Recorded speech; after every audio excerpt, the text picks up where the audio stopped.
Yeah. See it going there? Yeah. Okay. Hello, Paul here in Nashville, Tennessee. It's April 14th, 2014, and I'm here with my father, Paul, who's doing the camera work behind the camera now, and you'll see more of him in a bit. And what we're going to talk about today is the garden. I have a big garden here in Nashville, and it's been very successful over the last several years, and it's really had a big impact on my life. I want to explain why a garden is so important. You can go to places that have organic food and buy a lot of organic food, and that's a good thing. But there's nothing like getting it yourself and growing it yourself, because it's fresher, it's riper, it's extremely nutritious, especially if you're taking an interest in the soil health, and that soil health gets passed on to the plant and passed on to you. And I've seen a tremendous boost in my health over the years that I've been doing this garden, and I think it's because of the garden and the soil health that's being passed to me. And I have some methods that I use, and I get a lot of questions about, well, Paul, how do you do the garden? What techniques do you use? And I'm going to demonstrate that now. And first, I'll go through the tools, and then I'll hand the microphone to my father, Paul, behind the camera now. And then I'll start doing the digging. I'm going to do a whole row here, about a 4 or 5 foot row, and I'll go through the whole process with you. And these are the tools that I use. The first tool I'll use is this sort of aggressive hoe. I think it's it's a very sort of heavy-duty hoe. It's probably used for cement. And I have a grinding wheel in the barn, and I grind a very sharp edge here. So that's you know, something to be careful of. And but it's very good for cutting the weeds and getting the weeds off of the soil before we plant. And then the other tool that I used is it's called a narrow trenching shovel, and this has been an amazing tool for me. I found this last year, and it's just been amazing because you can dig down very deep, about a foot, and with minimal effort. I'll be doing this with bare feet today, and it's something that anyone can do, any strength level, any skill level. It's just an amazing tool. You just push it down in the back and pry back, and Do it again, Paul. Okay. Go ahead. You push it down like that, and you pry, and the whole thing just comes up. And what's important about this is there's a lot of the soil on the top is usually quite deficient. It's usually been rather stripped of minerals and trace nutrients, so you really want to get down quite deep. And you want to aerate the soil quite a bit too, because the plants need to put down roots, and so this really makes a big difference. And it's not hard to do a few rows. It is exercise, but it's not really hard work. I think it's something a child could do or an elderly person could do without much trouble. And so that's called a narrow trenching shovel. They now sell them at Lowe's. I saw them the other day, and your big box hardware stores will carry these. You can buy them online.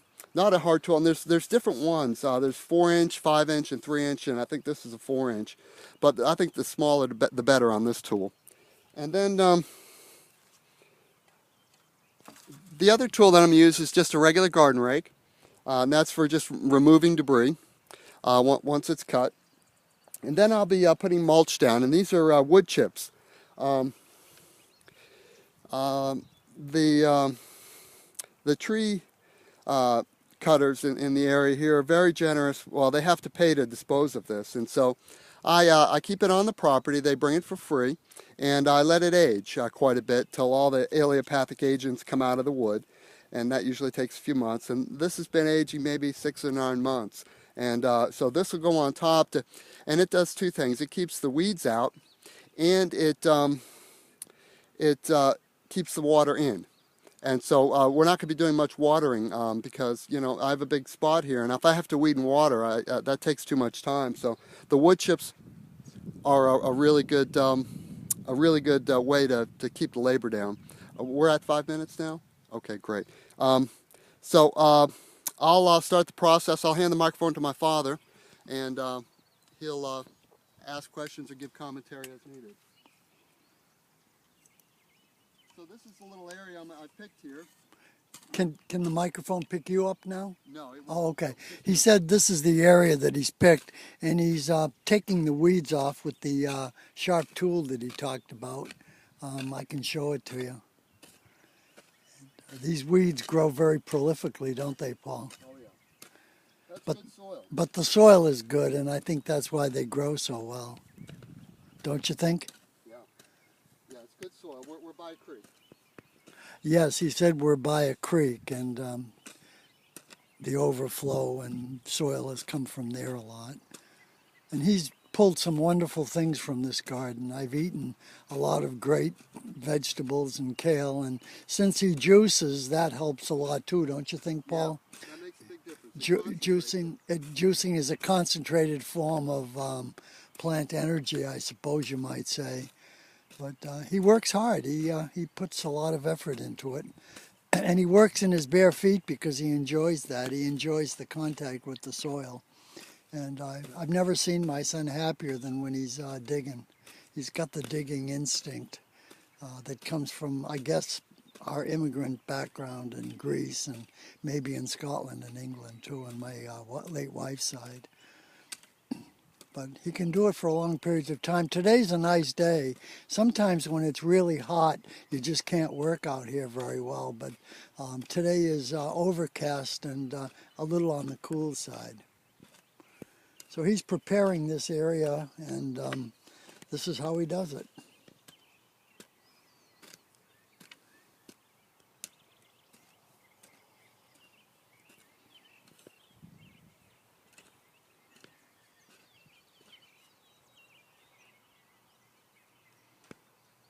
Switching to the leaf rake.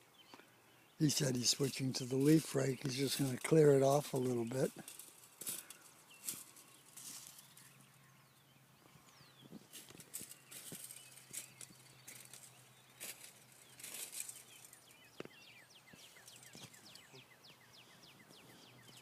Okay, now we got the, let's get a shot of this down here, Daddy. Now we've got the plants off, and the rest I'll get off with the shovel. But I tried to create a buffer around there too, because those root systems from the weeds they're going to infiltrate from the sides. So we want to keep a little bit of a buffer there. And now I'm going to do the digging with the narrow trenching shovel. Hand that back to you.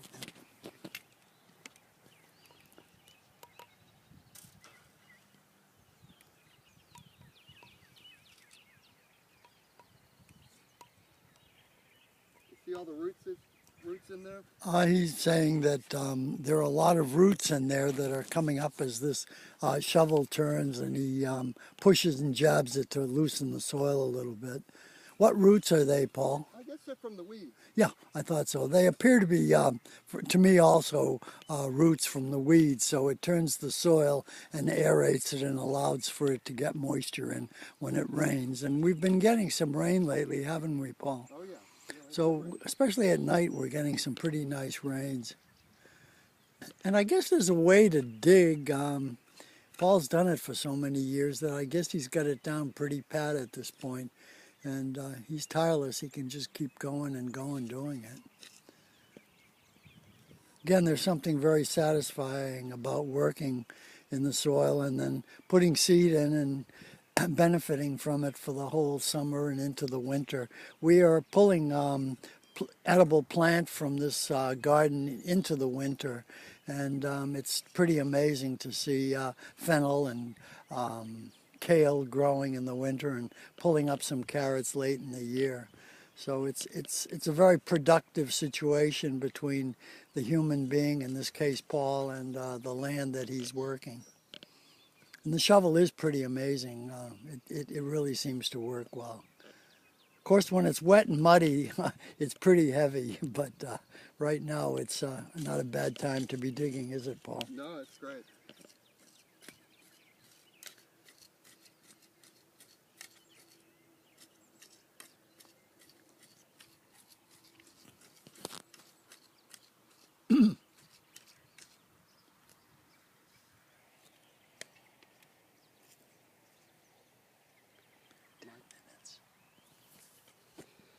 Okay, well, that's really what we got here. And what I'll do now is plant the seed. And we're going to be planting today, in this row, we're going to be planting thyme. It's an herb. And you just watch my technique. My father will narrate. And I'm going to bend down in such a way as to stretch my hamstrings because they're very tight this morning. So I'm getting my yoga in as I plant.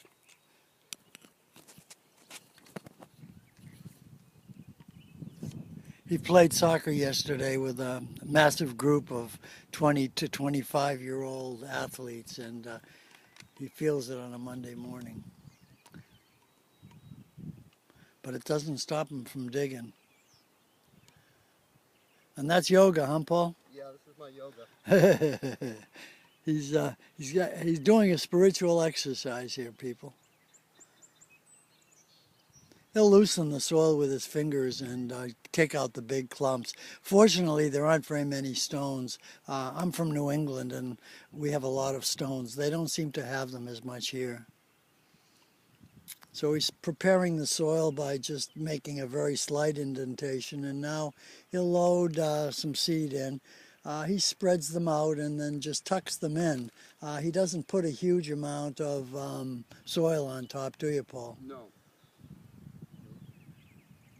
These are small seeds. These are small seeds. So he's just laying them down. And if you wonder about how often he makes an error and something doesn't come up, or he has something that he worked hard on and it doesn't work, well, it's fairly often. Even with an experienced gardener, you don't have 100% success by any means, do you, Paul? No, you don't. So you just got to be patient and plant a lot, really. That's what he does. He'll plant a lot. What are you doing, Paul? These are very special sticks. Oh. They fell in the yard.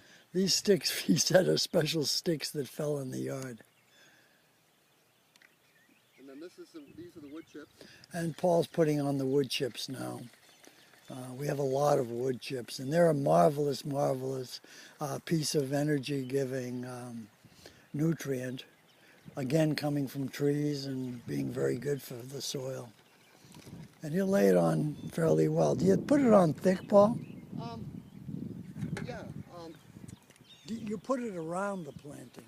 Well, yeah, what I'm doing, see, those seeds have to come up, and when those plants are established, I'll move the wood chips in with my hoe or with my hands. Yep. And so what we got to do now is just wait maybe 2 weeks and until those plants come up. And then when they come up, we'll move in around with the what's called sheet mulch, which are the wood chips. They just lay a sheet on top.